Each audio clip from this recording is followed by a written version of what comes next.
Have you heard about the Inflation Reduction Act? What is the Inflation Reduction Act and how will this benefit the people? Maybe you've heard about this, but you just brush it off. However, why was this even made? Today we will discuss it and we will know who are the ones qualified for tax credits and rebates. So stay informed and watch this video. We'll hear from entrepreneur, venture investor, and environmentalist Ibrahim Al-Husseini to have a better understanding of the Inflation Reduction Act. He is the founder and CEO of a business that makes investments to hasten the adoption of technology that helps the climate. Let us first talk about what this act means. The Inflation Reduction Act is firmly focused on improving America and achieving President Biden's goal of ensuring that the country, driven by American workers, continues to lead the world in clean energy technology, manufacturing, and innovation. The Inflation Reduction Act's $370 billion in investments will lower energy costs for households and small businesses, speed up private investment in clean energy solutions globally, strengthen supply chains for everything from essential minerals to energy-efficient appliances, and create new, well-paying employment opportunities. The enormous $369 billion allocated to combating climate change under the Inflation Reduction Act is a record. As a result, we will have numerous long-term advantages, including lower energy and medical expenses. But tax credits and refunds for purchasing goods and services that reduce emissions offer consumers the most significant direct and immediate benefits. Find out what purchases are eligible for tax credits and rebates and how they will be implemented. With this, you can save financially and at the same time, you are helping to better the environment. According to Ibrahim Al-Husseini, these are tax credits available and who the beneficiaries are. Number 1. Electric vehicle.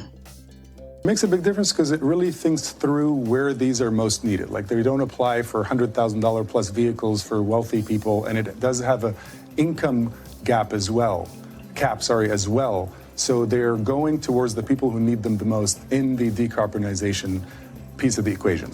The average greenhouse gas emission of electric vehicles in the US is around 1/3 that of petrol guzzling vehicles, making this conversion to electric vehicles environmentally responsible.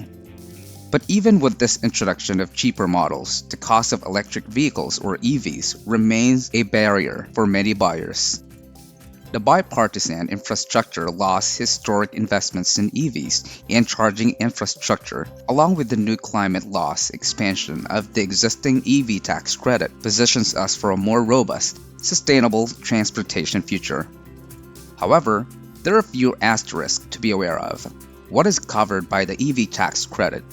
The law extended the $7,500 clean vehicle credit for brand new electric vehicles, which was slated to expire at the end of 2022. A 30% tax credit with a $4,000 maximum was also provided for used electric vehicles. Good news for budget-conscious households. You can start transferring these credits to a dealer in 2024, allowing you a point of sale discount instead of waiting until tax season. The Inflation Reduction Act also extends a recently expired tax credit that pays for 30% of the cost of installing an EV charger at home. Who will be qualified? There are income restrictions. Individual taxpayers making up to $150,000, heads of households earning up to $225,000, and joint fillers of families earning up to $300,000 are all eligible for the new car tax credit. Single taxpayers must earn $75,000 or less. Heads of households must earn $112,500 or less, and joint fillers must earn $150,000 or less to qualify for the used automobile credit. There are also vehicle price limits to meet. SUVs, trucks, and vans can cost up to $80,000. Smaller cars and sedans can cost up to $55,000. The maximum price that qualifies for second-hand vehicles is $25,000. Number 2. Solar panels.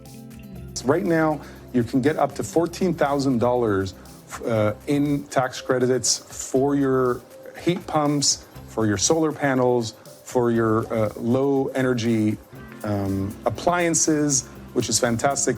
Solar panels are trending nowadays because it enables a household to save money. It can lessen your use of electricity or no electricity at all.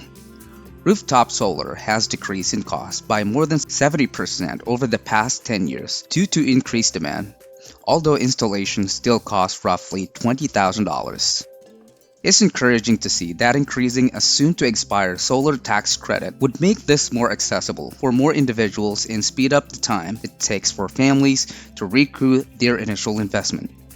The cost of new household clean energy systems, such as those that generate electricity or heat through the use of solar, wind, or geothermal energy, as well as the labor to install them and the costs associated with permitting, inspection, and development, will be reimbursed to you in the amount of 30%. Additionally, it covers the purchase of standalone batteries with a storage capacity greater than 3 kilowatt hours. The total amount spent is not limited. Therefore, you can spend $5,000 or $50,000 and still receive a 30% tax credit. The remaining portion of the credit is carried over to the following tax year if you don't owe that much in federal taxes. When does it begin and end? When it comes to projects finished between January 1, 2022 and December 31, 2032, the credit is applied retrospectively.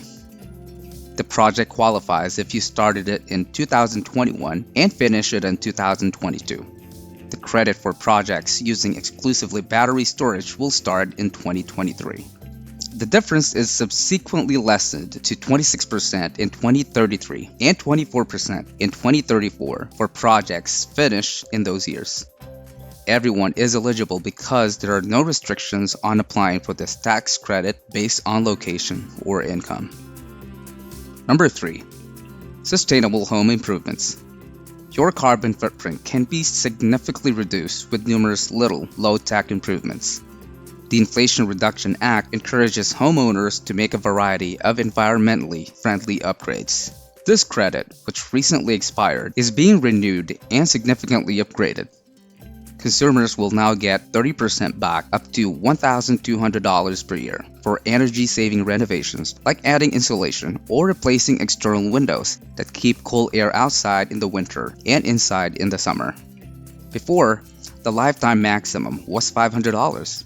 Additionally, it encourages consumers to buy specific electric products like boilers, air conditioners, and heaters that use less energy. For things like extremely efficient heat pump air conditioners, heat pump water heaters, and boilers, the annual credit cap is increased to $2,000 per year. The new law also gives each household a $150 tax credit for getting a home energy audit if they need to know what changes to make. Who is eligible? If the renovations were done to a non-commercial home, you are eligible. Renters and residents of multifamily buildings are also eligible. Ibrahim Al-Suwaini left this message before the interview ended.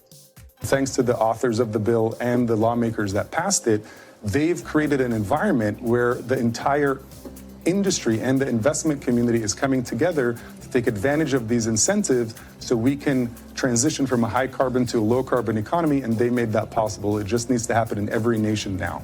You see, this bill is so valuable because it has cash back for the consumers and is a great help for the environment to improve cleaner energy technology. We hope this topic has enlightened you and given you ideas on how to avail yourself of tax credits and rebates. What do you think about this topic? Do you agree with me too? Share your thoughts in the comment section below. Don't forget to like, share, and subscribe. I'll see you in the next video.